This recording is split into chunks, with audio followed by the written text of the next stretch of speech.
آفرودیت الهه زیبایی، جذابیت و اغواگری. تا اسمش میاد ذهن ما ناخودآگاه میره سمت مدل‌ها، خواننده‌ها، بازیگرها و کلاً دنیای هالیوود. اما آیا واقعاً همینطوره؟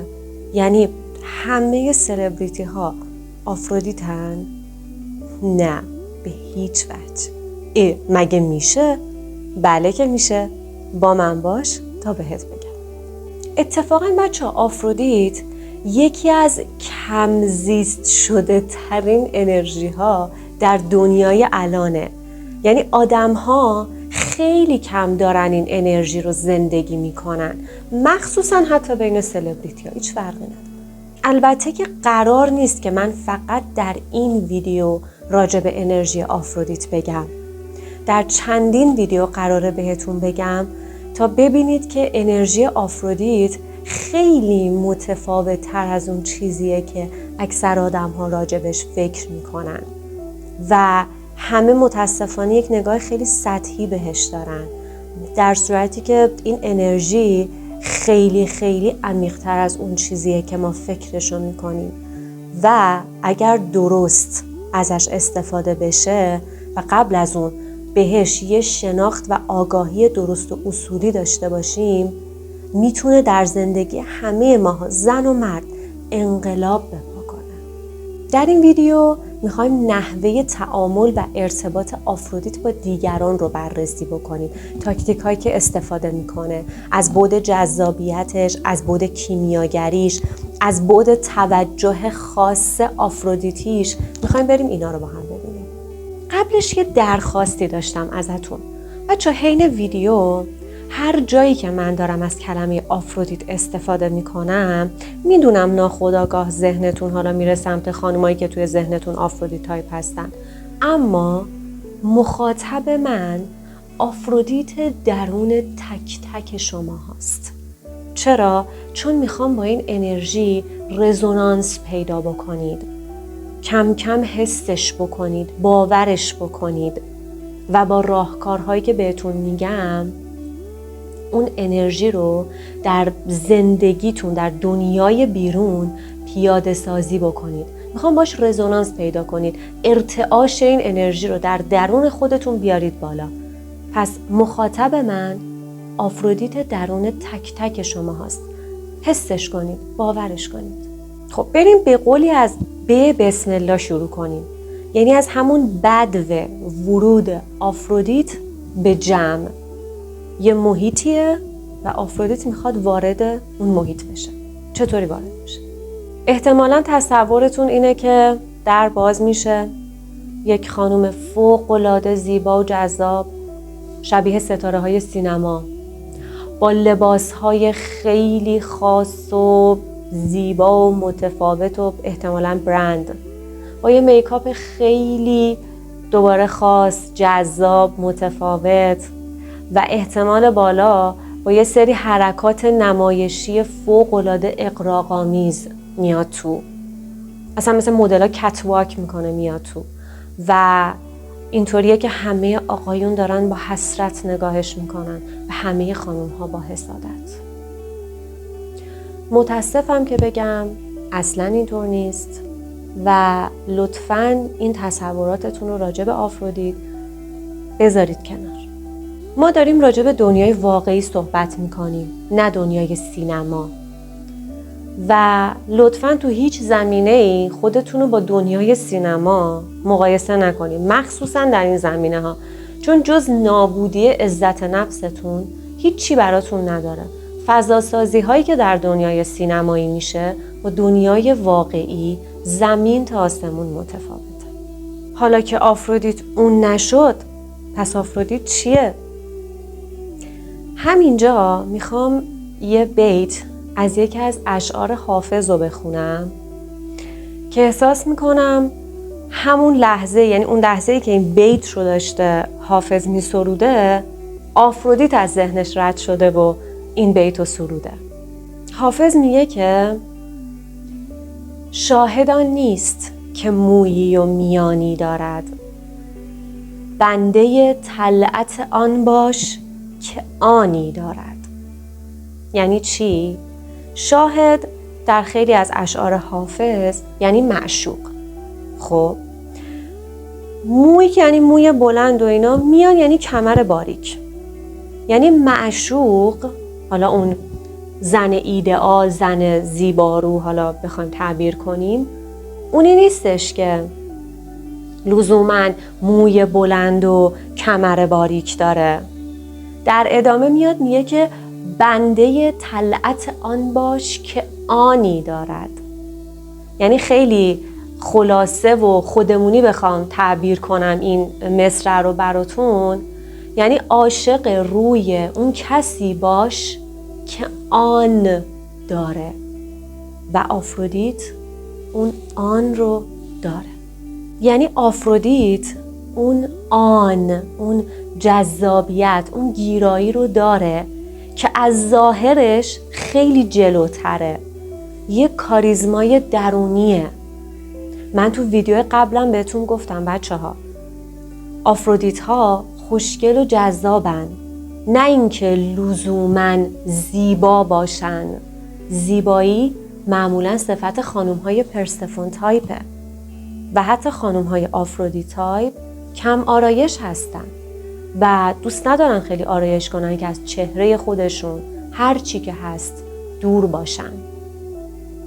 دلنشینن، به دل میشینن، اما اون جذابیت خیلی جلوتر از ظاهرشونه و خیلی فراتر از اینه که فقط در ظاهرشون خلاصه بشه. یعنی ناخودآگاه این جذابیت رو در زبان بدنشون، لحن صداشون، نحوه نگاهشون، نمیدونم تون صداشون، بازی با چهرهشون، خیلی ناخودآگاه این رو دارن، یا اون شیرینی بیانشون. این ناخودآگاه، این سیستم روی اونا نصب شده. میدونید چی میگم؟ خیلی فراتر از زیبایی ظاهره. خانم‌های آفرودیت تایپ همونایین که مثلا ما میگیم چه دلبره، دلرباه، نمیدونم دلنشین، شیرین، دوست داشتنیه، تو دل بروه. میدونید چی میگم؟ ما این صفات رو میتونیم راجع به خانم‌های آفرودیت تایپ به کار ببریم. خب اینطوری که همش ذاتی شد، پس مثلا من که ذاتی این ویژگی رو ندارم، پس آفرودیت ندارم، کلا نمیتونم هیچ کاری بکنم. چرا نتونید؟ به راحتی میتونید. هر آدمی یک قلقی داره در زبان بدنش، لحن صداش، مدل نگاه کردنش، بازی با صورتش. هر آدمی یک قلقی داره و شما برای اینکه اون کاریزما، اون جذابیت منحصر به فرد خاص خودتون رو داشته باشید، باید قلق خودتون رو پیدا کنید. به جای کپی کردن دیگران باید وقت بذارید قلق شخص خودتون رو پیدا بکنید. حالا این جزء راهکارهاست که انتهای ویدیو بهتون میگم. فقط خواستم که شما این تصویر ذهنی که برای خیلی خانم‌ها دست نیافتنی به نظر میرسه بشورید، بذارید کنار و بدونید که اون جذابیتی که توی رویاهای شماست خیلی دست یافتنی تر از اون چیزیه که فکرش رو بکنید. پس بچه ها، آفرودیت عشق خرکی نیست.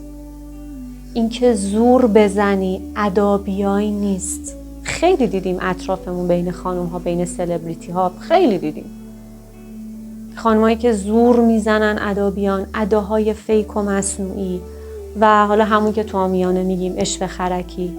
هیچ کدوم از اینا بچه ها آفرودیت نیست.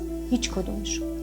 در حقیقت یه آفرودیت انقدر شیرین و زیبا و ناخودآگاه داره این کارو میکنه که وقتی شما بهش میگی اصلا میگه من واقعا متوجه چیزی که تو میگی نیستم.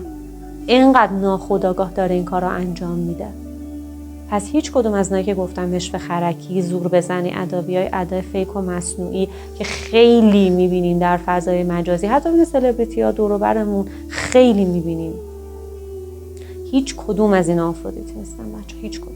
پس متوجه شدیم که خانم آفرودیت تایپ لزوما اون خانومه نیستش که در رو باز میکنه، از در میاد تو همه قش و ضعف میکنن. نه، اتفاقاً در تعامل با انرژی آفرودیت هست که شما بیشتر متوجه چرخش این انرژی در درون اون فرد میشید. آره ممکنه که یک آفرودیت تایپ یه جوری استایل کنه، یه روزی مثلا یه جوری استایل کنه و از در بیاد تو که همه، حالا بگیم اکثرا، سلیقه آدم ها متفاوته، اکثرا خوششون بیاد. حداقل اگر سلیقه‌شون نباشه به خاطر اون تفاوته نگاه میکنن و نه اینکه لزوما اون خانم آفرودیت تایپ میاد تو داره از اندامهای جنسیش در راستای جلب توجه استفاده میکنه، حتما یه لباس تنگی پوشیده یا یک لباس خیلی بازی پوشیده. نه، یک جوری فشن آیتم هاش رو، اکسسوریش رو، لباس هاش رو، میکاپش رو، موهاش رو یه جوری با هم دیگه ست کرده که آدم ها محو هنر ست کردنش شدن. نه اینکه حالا لزوماً بخوان به اون جذابیت جنسی توجه بکنن. چون قبلا هم گفتیم آفرودیت هنرمنده دیگه. حالا اینا رو توی ویدیو مربوط به جایگاه آفرودیت در دنیای مد و فشن، رویکرد آفرودیت به دنیای مد و فشن اونجا بهتون میگم. اما خواستم این ذهنیت رو داشته باشید که برای جذابیت نباید لزوما شما تکیه کنید روی حالا ویژگی های جنسیتیتون به عنوان خانم. نه، شما میتونید خیلی فراتر از اینها جذاب و زیبا باشید. شما هر آرکتایپی که داشته باشید، وقتی لباس باز بپوشید، وقتی تنگ بپوشید، همه نگاهتون میکنن. یعنی میخوام بهتون بگم که هیچ جذابیت و هنر خاصی نمیخواد. و یه چیزی هم بهتون بگم، ما مثلا یه سری خانم ها رو داریم توی آرکتایپ، مثلا آرتمیس ها خانم هایی هستن که ورزش های قدرتی استقامتی کار میکنن و خب دیگه خودتون میدونید که چه اندام زیبایی میتونن داشته باشن. خب همین خانم یه لباس ورزشی جذبم بپوشه، وارد محیط بشه، طبیعتاً همه نگاهش میکنن به خاطر اندام زیبایی که داره. درسته؟ پس میخوام بهتون بگم که ذهنیتتون رو این نبندین برای آفرودیت. این اشتباهه. حالا باز انتهای ویدیو راهکارش رو بهتون میگم بچه‌ها. این شد تا اینجا. اوکی؟ خب حالا میریم مرحله بعد. حالا وارد محیط شد. میخوایم ببینیم که نحوه تعاملش با دیگران به چه شکله. در ویدیو قبل گفتیم که آفرودیت وقتی وارد یه جمعی میشه با خودش حال خوب، حس خوب، شور زندگی، با خودش اینا رو میاره و حال افراد اون جمع رو خوب میکنه. اما از یه ویژگی خیلی مهمتر در مورد آفرودیت هم صحبت کردیم. گفتیم آفرودیت چیه؟ در حقیقت 2 تا ویژگی. یکی این که انتخابگره و دومیش کیمیاگره. خب اینا یعنی چی؟ اینا چه ربطی به تعامل داره؟ الان بهتون میگم. پس آفرودیت میاد چی کار میکنه؟ وارد جمع شده، وارد اون محیط و خیلی ناخودآگاه داره این آنالیز روانی رو انجام میده. آدم‌ها رو ناخودآگاه داره آنالیز میکنه، محیط، وایبی که ازشون میگیره و بر اساس این دیتاها، بر اساس این اطلاعات و آنالیز میاد انتخاب میکنه که آیا من در این جمع نقل مجلس باشم، بگم، بخندم، حال خوب بدم، این کارو کنم، خودم حال خوب میگیرم، وایب محیط با من همخونی داره، اتمسفرش اوکی، آدماش اوکی‌ان. اگر ببینه که نه این اتفاق نمیفته، انتخاب میکنه که اون آدمه نباشه، به همین راحتی. و پیش خودش حتی ممکنه بگه که اوکی، من اگر الان این انرژیمو که حالا حال خوب میدم، شر و شیطونم و این داستانا بالا بیارم، ممکنه برام مثلا عواقب داشته باشه. اصلا با آدمای جمع، با وایب محیط انقدر حال نمی کنم که بخوام همچین کاری انجام بدم. و تصمیم میگیره، انتخاب میکنه که از اون انرژیش در اون محیط و با اون آدم‌ها استفاده نکنه. بنابراین ممکنه شما یک خانم آفرودیت تایپ رو ببینید که در یه محیطی با یه سری آدم‌ها خیلی میگه، میخنده، حالش خوبه، اوکیه. نه که لزوما دوستانش باشن، حتی شاید جمع غریبه است، اولین بار میبینشون، اوکی. اما در یه جمع دیگه ساکته، اصلا خیلی با کسی ارتباط نمیگیره، شاید نهایت یه نفر، شاید مثلا هیچ کس. و این به خاطر این نیستش که نمیتونه با اونا ارتباط بگیره، نمیخواد که ارتباط بگیره. و این برمیگرده به اون قدرت انتخابگر بودن آفرودیت. و اینم بهتون بگم، این که ارتباط نمیگیره نه که مثلا بگه روم نمیشه یا نمیدونم دلایل عرف، مثلا عرف این نیستش که من اینجا این چون این لباس رو پوشیدم پس نباید بلندشم مثلا برقصم. نه، دلایلش اینا نیست. آیا من حال خوب از این جمع میگیرم؟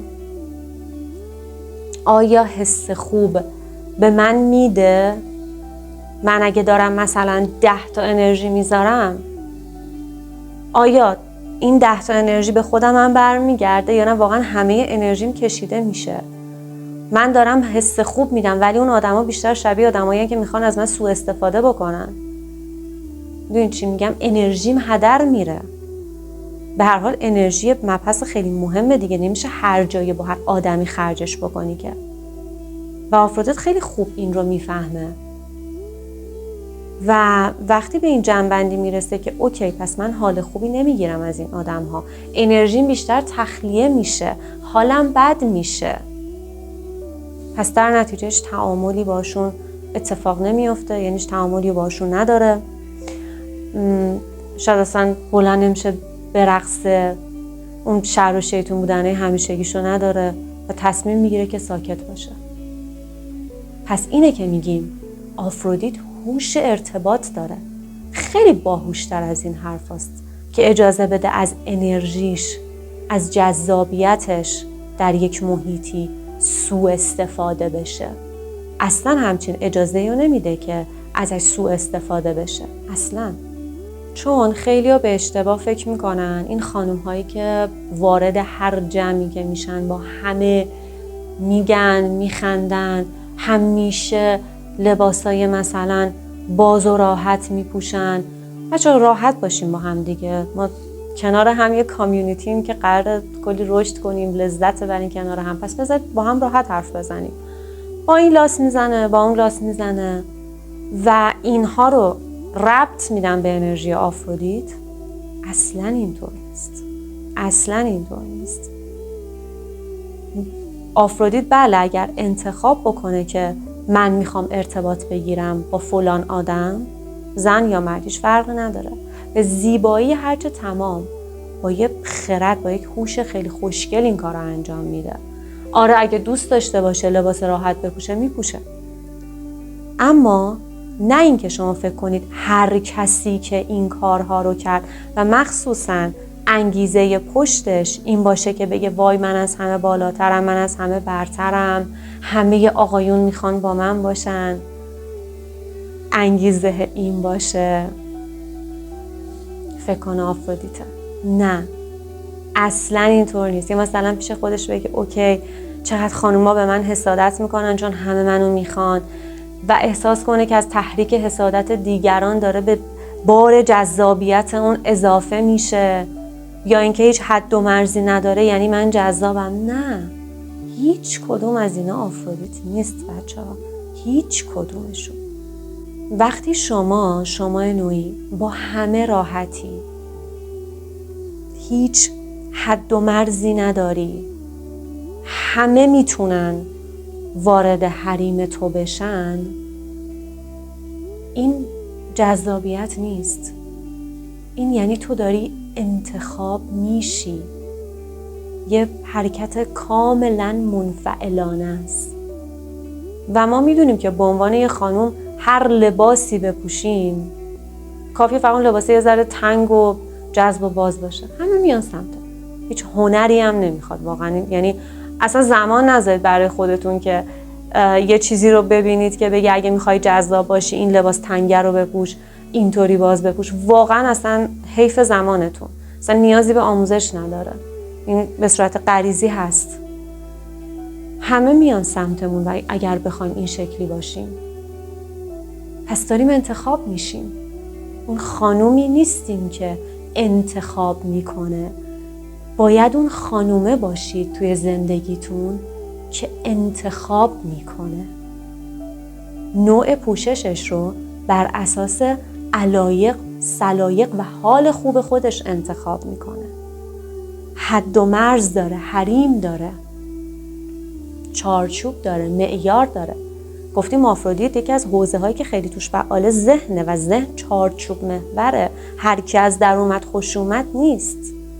با هر کسی نشست و برخاست کردن نیست. وارد هر رابطه ای شدن نیست. پس همیشه تو زندگیتون اون خانم مقتدر و جذابی باشید که دیگران رو انتخاب میکنه، نه اینکه انتخاب میشه. و گفتم که انتخاب شدنه یعنی چی؟ یادتون باشه آفرودیت یعنی انتخابگر بودن، نه انتخاب شدن. و از همه مهمتر آفرودیت هر کاری که میکنه، اگه میگه، میخنده، لباسی میپوشه، هرچی، فقط و فقط برای حال خوب خودشه، لذت بردن خودش از زندگی، نه جلب توجه و یا تحریک حسادت هم نوعان خودش. اینا خیلی با هم دیگه فرق داره. حالا بریم مرحله بعد. اینجا آفرودیت تصمیم میگیره که تعامل بکنه با دیگران. اوکی؟ به این جنبندی رسیده که من حال خوب میگیرم از تعامل با دیگران. بریم ببینیم چه شکلی این کار انجام میده. اتفاقاً ذات آفرودیت ارتباطگراه، تعاملگراه. اوکی؟ بسیار خونگرمه، بجوشه، مهربونه و شما وقتی داری باهاش ارتباط میگیری، حرف میزنی، میگی، میخندی، اصلا فارغ از این که حتی اون کانتنت، اون محتوای چیه، یک حال خیلی خوبی رو تجربه میکنی. واقعا کنار یک آدم آفرودیت تایپ بهت خوش میگذره. خیلی خوب میتونی اون حس لذت رو تجربه بکنی. یعنی شما تو هر رابطه‌ای که قرار گرفتی، اصلا یه گفتگوی ساده 10 دقیقه با یه آدمی که اصلا اولین باره که داری این آدم رو میبینی، اما بینتون یه کشش دو طرف است، یک تمایل دو طرف است، یک ارتباط دو طرف است. قشنگ یک تبادل انرژی دو طرفه داره اتفاق میافته. یک حس و حال خوب دو طرفه داره بینتون اتفاق میافته. میگین، میخندین و حتی همون 10 دقیقه هم متوجه گذر زمان نمیشید. بهتون تبریک میگم. شما یک ارتباط آفرودیتی خیلی خوشگل رو در عرض 10 دقیقه تجربه کردیم. یعنی حتی فارغ از این که اون لحظه آرکتایپ شما یا حالا طرف مقابلتون آفرودیته، وقتی این جنس ارتباط رو تجربه میکنید، یعنی قشنگ دارید اون لحظه آفرودیت رو توی رابطتون تجربه میکنید. و آفرودیت یک مدل توجه خاص آفرودیتی داره که فقط توی این انرژی میتونید پیدا کنید، توی بقیه انرژی ها نیست. و اون چیه؟ الان بهتون میگم. در حقیقت یکی از چیزایی که باعث میشه که شما کنار یک آفرودیت تایپ حال خوب رو تجربه بکنید، همین توجه خاص آفرودیتی هستش. یادتونه بچه‌ها توی ویدیوی قبل یه اشاره کردم، گفتم باز بیشتر راجبش توضیح میدم. گفتم که آفرودیت متخصص دیدن زیبایی در درون هر چیزیه. یعنی در مورد آدم‌ها خیلی خوب، یعنی رو هوا زیبایی درون و زیبایی برون اونها رو میبینه. یعنی متخصص، استاد دیدن زیبایی، کشف زیبایی. و دقیقاً راجع به مثلا شخص شما هم، یه خانم آفرودیت یا حالا یه آقای آفرودیت تایپ وقتی میخواد باهاتون ارتباط بگیره همین کار رو انجام میده. اون زیبایی وجود شما رو میبینه و میگه بهتون و باورتون نمیشه اکثر موارد چیزهایی رو میگه که اصلا خودتون بهش دقت نکرده بودی، اصلا کسی بهتون نگفته بود، ولی اون به زیبایی تمام اینها رو میبینه. چون کلن آفرودیت چشماشو تمرین داده. میدونید چی میگم؟ ناخودآگاه چشماش رو تمرین داده که فقط زیبایی درون آدم ها رو ببینه، درون و بیرون. مثلا به شما میگه که چقدر خوب مثلا دسته عینکت رو، رنگ دسته عینکت رو با این مثلا قسمت تیشرتت، با این قسمت مثلا با بند کفشت اینو ست کردی و تو حتی متوجهش نبودی که ناخودآگاه این کار رو انجام دادی، ولی اون متوجه این زیبایی در درون تو شده. یا مثلا یه کتابی دست شما میبینه و شروع میکنه راجع به اون کتاب حرف میزنه یکم باهاتون، هوش ارتباطش خوبه دیگه، بلده، و در نهایت مثلا به شما میگه که چقدر دیدگاهت به رابطه قشنگه، چه دیدگاه متفاوتی داری، مثلا دلایلش هم میگه و شما میگه ای تا حالا خودم از این زاویه بهش نگاه نکرده بودم، دقت نکرده بودم بهش. اینطوری زیبایی رو در درون شما میکشه بیرون. و چه اتفاقی میفته؟ منی که یه آدمی پیدا شده که به هم گفته که چه خوب دسته عینک تو مثلا با بند کفشت ست کردی، چه دیدگاه متفاوتی نسبت به رابطه داری، و خب کسی هم به هم نگفته بود. اصلا کسی هم گفته بود این آدم تو اولین دیدگاه مثلا تو اولین برخورد داره به من این رو میگه. احساس متفاوت بودن بهتون دست میده. اون لحظه شما احساس خاص بودن میکنید، یه حس خیلی خوبی رو اون لحظه تجربه میکنید و دقیقاً این حسیه که آفرودیت میتونه به شما بده.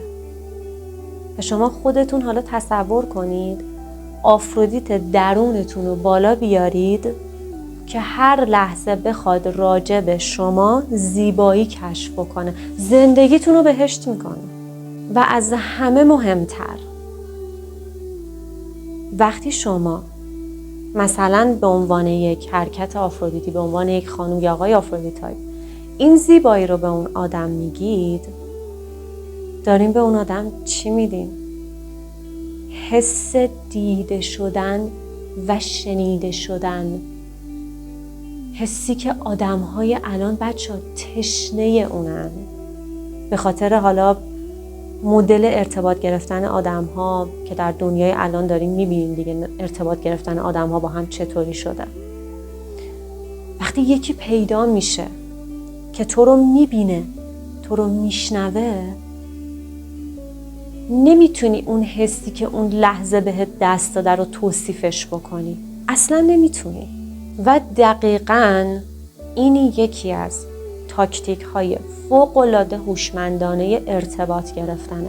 همه آدما فکر میکنن که اگه من بشینم همش از خودم تعریف کنم، همش بخوام خودم دیده بشم و بقیه برن تو حاشیه، من مرکز توجه باشم، من میشم اون آدم جذابه، همه از من خوششون میاد. نه، حتی یه جایی رو مخم میری.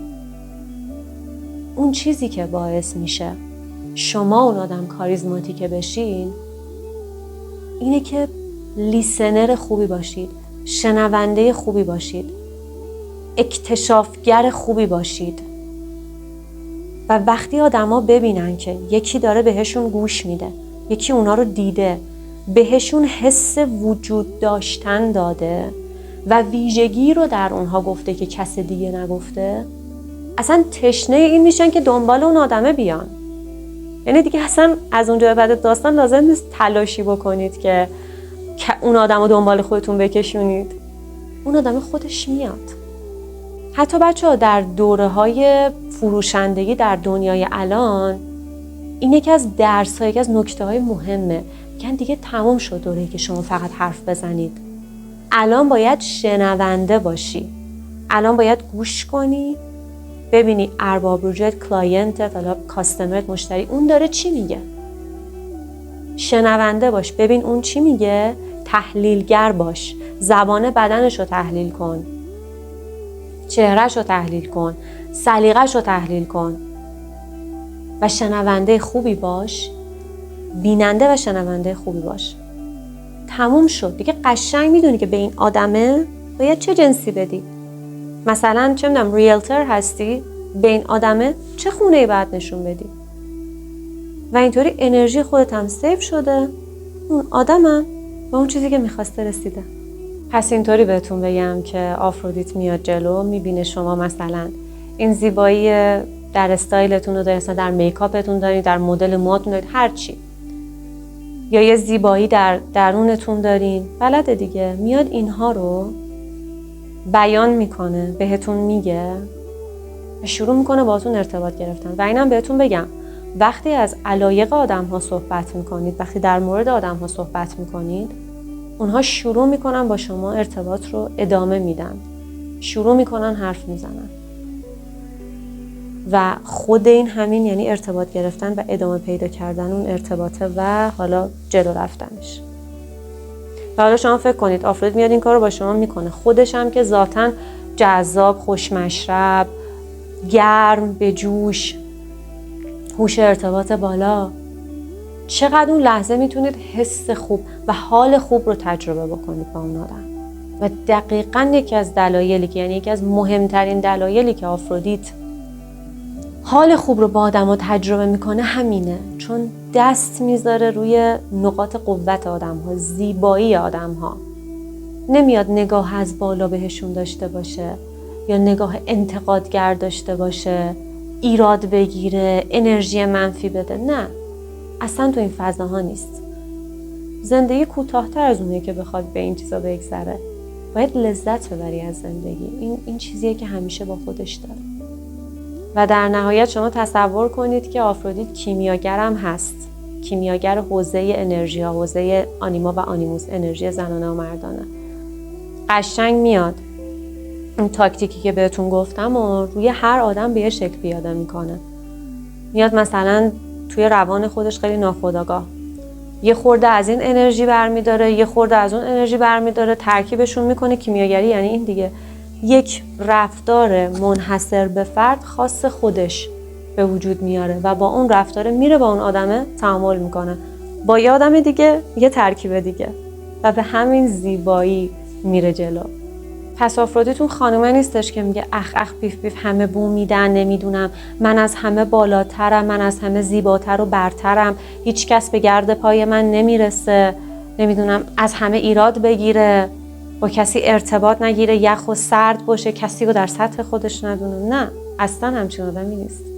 بسیار ارتباطگرا، تعاملگرا، خونگرم، زودجوش، بجوش، مهربون، متواضع و خاکیه. خیلی خوب میتونه با دیگران ارتباط بگیره و دیگران جذبش میشن با مدل ارتباط گرفتنش، حالا جدایی از جذابیت درونیش. و مخصوصا که گفتم شکارچی زیباییه، زیبایی درون و بیرون آدم‌ها رو هوا میزنه. و بله اینم میدونم که ممکنه خیلیاتون بگید خب همه که این ظرفیت رو ندارن بهشون بگیم. بله، و من بهتون چی گفتم؟ گفتم که آفرودیت هوش ارتباط بسیار بالایی داره، میدونه که چی رو باید به کی بگه. خب حالا این همه از نحوه تعامل آفرودیت گفتیم، بریم راهکار ارائه بدیم، بریم ببینیم چی کار کنیم که ارتعاش این انرژی رو در درون خودمون بالا بیاریم، حسش بکنیم، قشنگ حسش بکنیم و بتونیم کم کم این انرژی رو در دنیای بیرون، در زندگیمون زندگیش بکنیم. بچه‌ها یه سوال، شما دارایی با ارزش‌تر از خودتون تو زندگیتون سراغ داری؟ نه. هر کدوم از ماها با ارزش‌ترین دارایی زندگی خودمون هستیم و بهترین کاری که میتونیم برای خودمون بکنیم سرمایه گذاری روی خودمونه.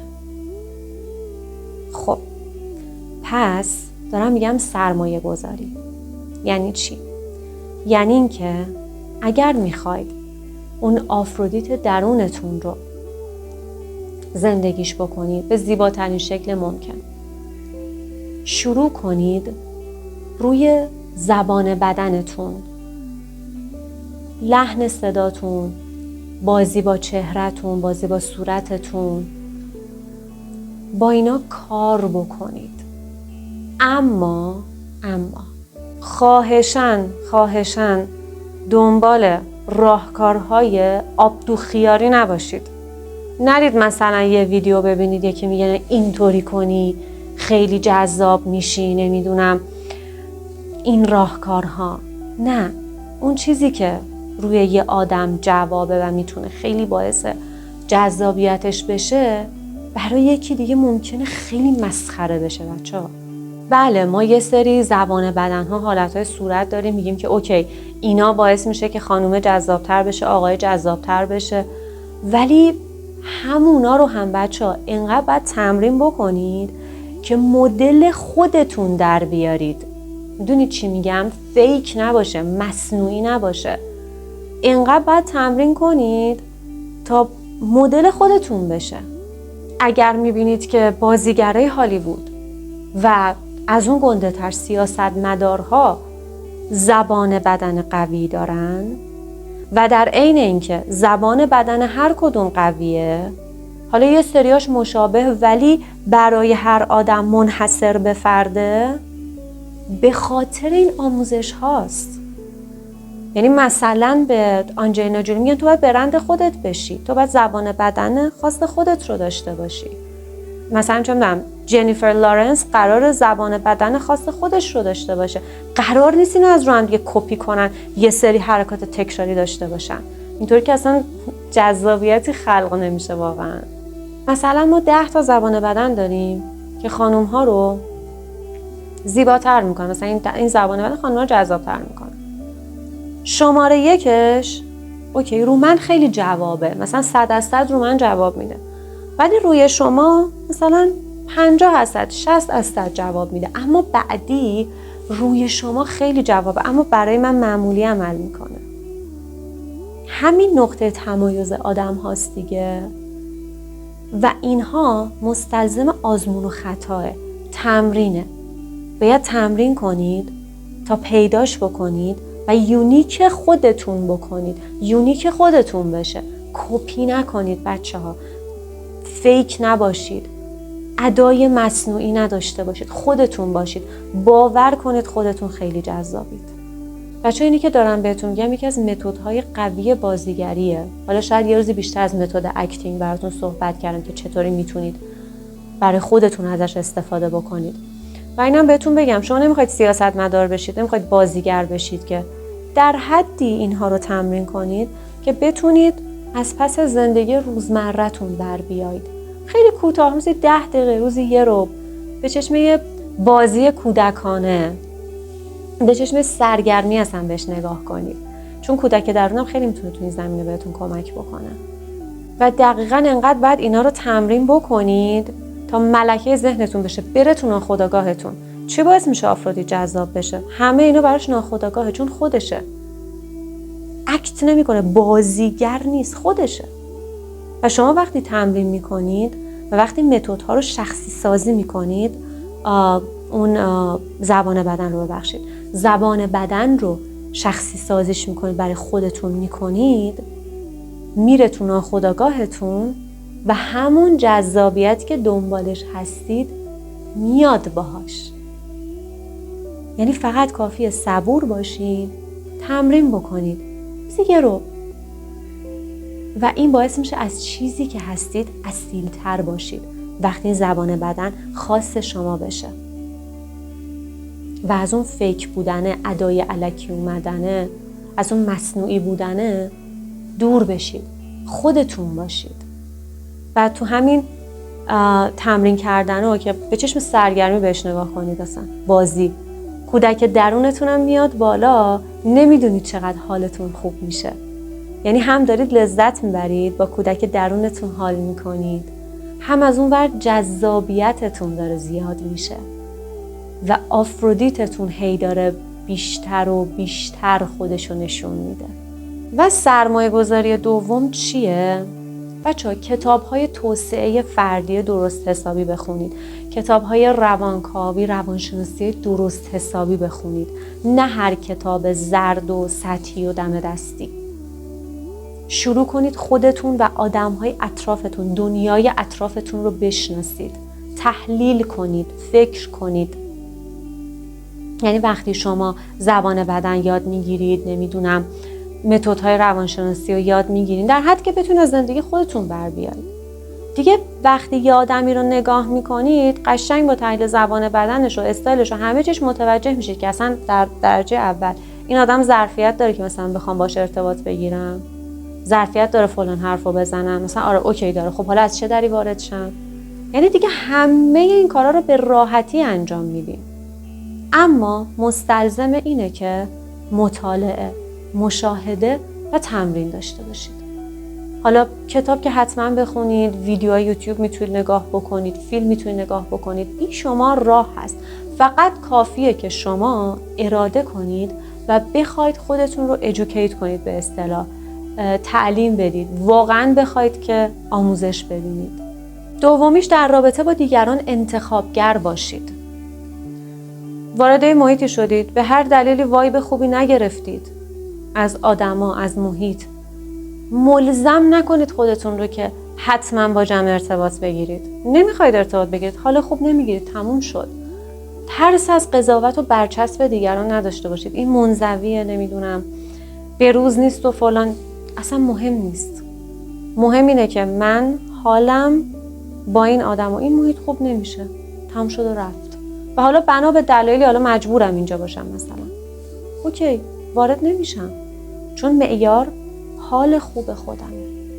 و باز اون انتخابگر بودنه که بهتون گفتم، بر اساس معیارهای ذهنتون چارچوب داشته باشید، حریم داشته باشید. هر کسی قرار نیست وارد حریم ما بشه، هر کسی قرار نیست که به ما حال خوب بده، درسته؟ پس اون انتخابگر بودن خیلی مهمه. جسارت انتخاب کردن آدم‌ها رو داشته باشید. از حاشیه امنتون بیاید بیرون، از کامفورت زونتون بیاید بیرون و آدم‌ها رو انتخابشون بکنید. از حالت منفعلانه‌ای که همیشه انتخاب می‌شدید، بیاید رو حالت فاعلانه انتخاب کردن و ارتباط گرفتن. شما اون آدم آغازگر رابطه باشید. شما اون آدمی باشید که سر رشته کلام دستشه. و اینطوری اقتدار رابطه دست شماست. یادتون باشه قدرت دست اون آدمیه که انتخاب میکنه، نه اون آدمی که انتخاب میشه. اگر میخواید وارد یک محیطی بشید، آدم‌های جدیدی اونجا هستن نیستن، هرچی، معیاری نباشه که اوکی من وارد محیط میشم چه لباسی بپوشم که نمیدونم اونا دوست داشته باشن، زشت نباشه، بد نباشه، اونا خوششون بیاد. معیارتون تایید دیگران نباشه. معیارتون تعداد چشم‌هایی نباشه که قرار شما رو نگاه بکنن یا نکنن. اوکی؟ معیار شما فقط و فقط حال خوب خودتون و لذت بردن خودتون باشه. یادتون باشه که آفرودیت هرگز تایید طلب نیست. دنبال این نیستش که بقیه تحسینش بکنن، بقیه نگاهش بکنن. نه، من حالم با خودم خوبه و از اون لحظه میخوام لذت ببرم. تمام شد.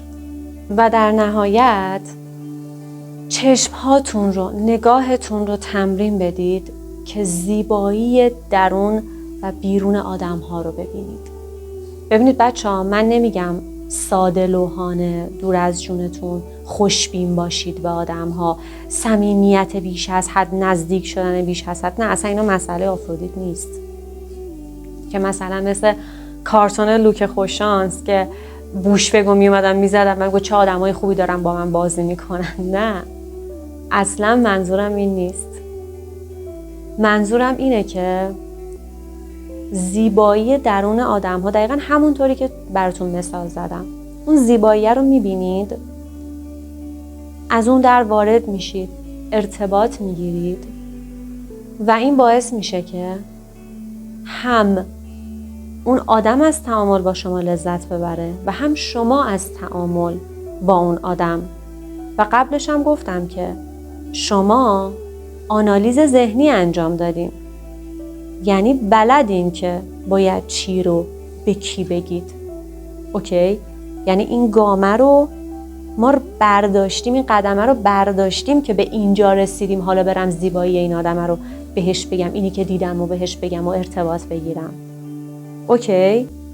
پس اون گامه رو ما قبلش برداشتیم.